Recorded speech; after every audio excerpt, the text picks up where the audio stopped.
भगवान बुद्ध की इस पृथ्वी पर अंतिम घड़ी।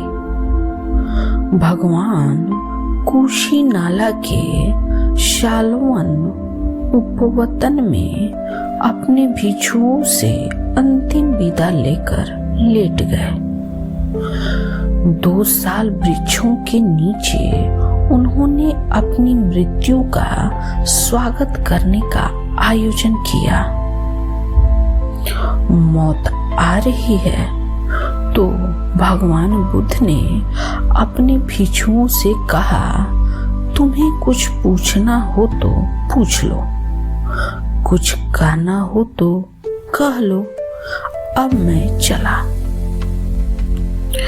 मैं तो चला गया था 42 साल पहले ही। देह भर रह गई थी, अब देह भी जाती है। तो बौद्ध 2 शब्दों का उपयोग करते हैं, निर्वाण और महापरिनिर्वाण। निर्वाण तो उस दिन उपलब्ध हो गया जिस दिन बुद्ध को ज्ञान हुआ। फिर महापरिनिर्वाण उस दिन हुआ जिस दिन देह विसर्जित हो गई। उस दिन वे महाशून्य में खो गए, महाकाश के साथ एक हो गए, आकाश हो गए। तो भिक्षु क्या पूछते? बुद्ध ने इतना तो कहा, वही कहाँ सुने। कितना तो कहा, वही कहाँ सुने। पूछने को बचा भी क्या? जो पूछा था वह कहा, जो नहीं पूछा था वह भी कह दिए थे। बुद्ध ने तो खूब लुटाया है। 42 साल सुबह से सांझ तक लुटाते ही रहे। जो कहा है वह भी समझ में नहीं आया। अब और पूछने की क्या है? तो भिक्षु तो चुप हो गए। उन्होंने कहा, पूछने को भगवान अब क्या है, बस आपका आशीष। ऐसा बुद्ध ने 3 बार पूछा। ऐसी उनकी आदत थी कि शायद किसी को याद पड़ जाए, शायद किसी को ख्याल आ जाए। फिर ऐसा न हो कि मैं जा चुका हूँ और मन में एक खटक रह जाए कि पूछना था नहीं पूछ पाया। अब किससे पूछें? अब कौन उत्तर देगा? तो बुद्ध ने 3 बार पूछा। तीनों बार भिक्षुओं ने स्वीकृति दी कि हमें कुछ पूछना नहीं। आपने हमें जितना देना चाहिए उससे ज्यादा दे दिया। हम उसका उपयोग कर लें, रत्ती भर भी उपयोग कर लें तो पर्याप्त है।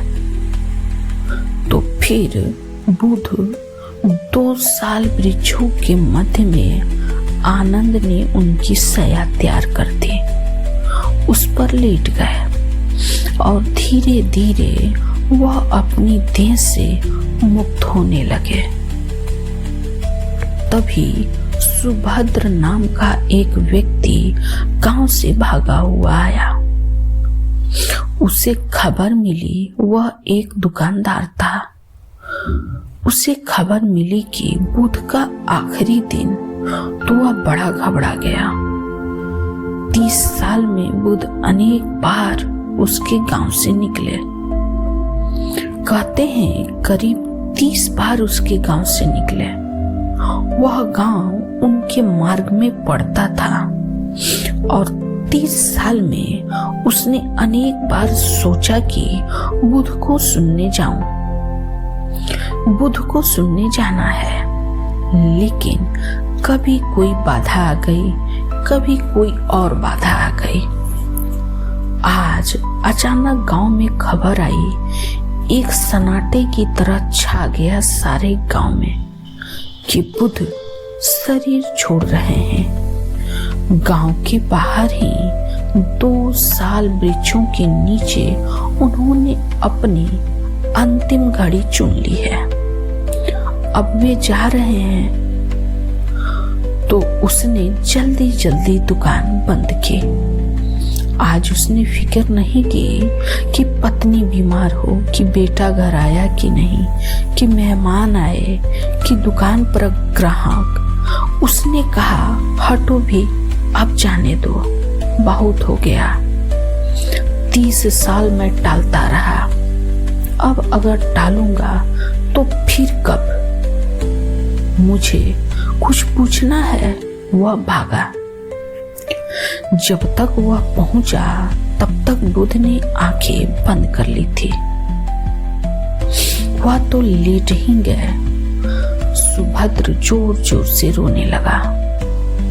उसने कहा मुझे पूछने दो, मैं 30 साल से तड़प रहा हूं। आनंद ने उसे बहुत समझाया कि पागल, 30 साल तूने स्थगित किया, हमने तो स्थगित नहीं किया। अब वे विश्राम में जा रहे हैं, अब वे अपनी देह छोड़ रहे हैं। अब उनको लौटाना ठीक नहीं, अशोभन है। हमने उन्हें काफी 42 साल पीड़ा दी है। हमने बहुत पूछा, हमने न मालूम क्या क्या पूछा। जो नहीं पूछना था वो भी पूछा, उसके भी उत्तर उनसे चाहे, अब नहीं।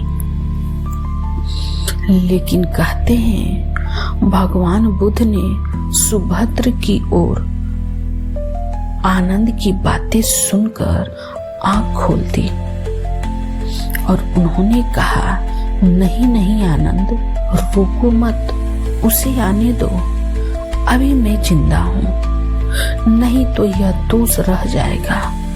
यह सुभद्र सदा के लिए मुझे दोषी ठहराएगा कि मैं पूछने गया था और भगवान के द्वार से बिना पूछे आ गया। इसे पूछ लेने दो। तो सुभद्र आकर उनके पास बैठ गया और उसने जो प्रश्न पूछे वे बड़े अजीब हैं। व्यर्थ के प्रश्न पूछे, दार्शनिक प्रश्न पूछे, जिसमें कुछ व्यवहारिक उपयोग नहीं था। उसने प्रश्न पूछा कि भंते, मुझे 3 प्रश्न पूछने हैं। पहला, क्या आकाश में पद हैं? क्या आकाश में पद चिन्ह बनते हैं? दूसरा, क्या बाहर श्रमण है? और तीसरा, क्या संस्कार शाश्वत है?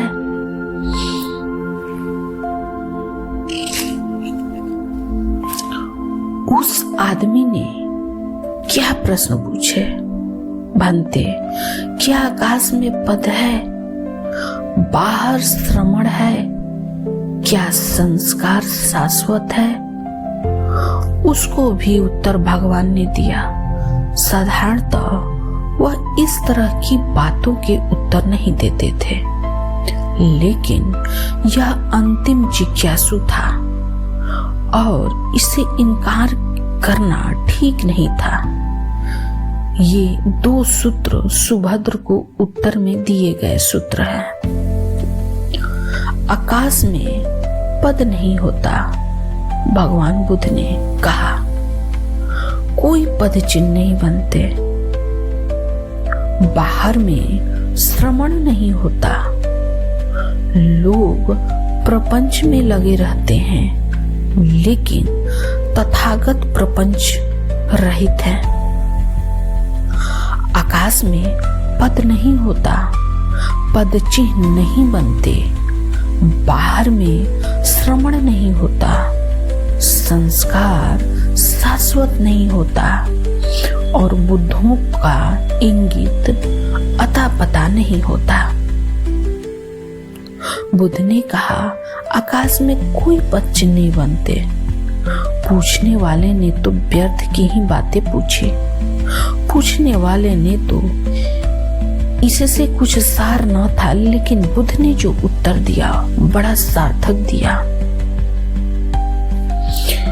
उसने तो पूछा था, वह व्यर्थ की बात थी, लेकिन कोई मूल्य नहीं था। लेकिन बुद्ध ने उसमें मूल्य डाल दिया। उन्होंने कहा, आकाश में पद नहीं होता और जीवन आकाश जैसा ही है। इसमें कोई पद चिन्ह नहीं छोड़ते हैं। बुद्ध चलते हैं, उसके कोई पद चिन्ह नहीं छोड़ते। इसलिए अगर चाहो कि हम बुद्ध के पद चिन्हों पर चलकर पहुंच जाएंगे तो हम गलती में हैं। आकाश में पक्षी उड़ते हैं, कोई पद चिन्ह नहीं छोड़ते, इसलिए उनके पीछे कोई उनके पद चिन्ह पर चलकर कहीं नहीं जा सकता। भगवान बुद्ध बार बार कहते थे, अब दीपो भवा, अपने दिए खुद बनो। किसी के पीछे चलकर कोई कभी कहीं नहीं पहुंचता, क्योंकि यहाँ चिन्ह बनते ही नहीं, यहाँ चिन्ह निर्मित ही नहीं होते। आकाश में पद नहीं होता, आकाश में पद चिन्ह नहीं बनते, बाहर श्रमण नहीं होता। यही भगवत्ता की परिभाषा है।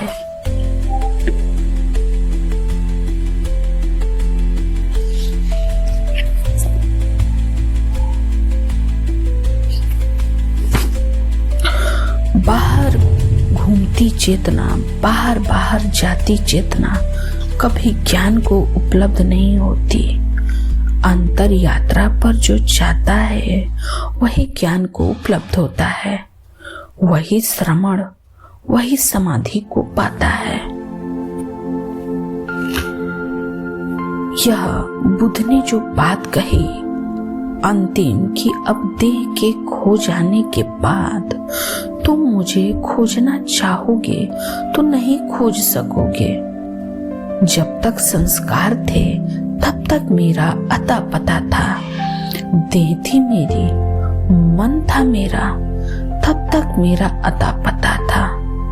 तुम कह सकते थे बुद्ध इस समय कहाँ है, क्या है, कौन है, किस रूप में है, किस वय में है, स्त्री की पुरुष, आदमी की देव। लेकिन अब मेरा सब अता पता खो जाएगा।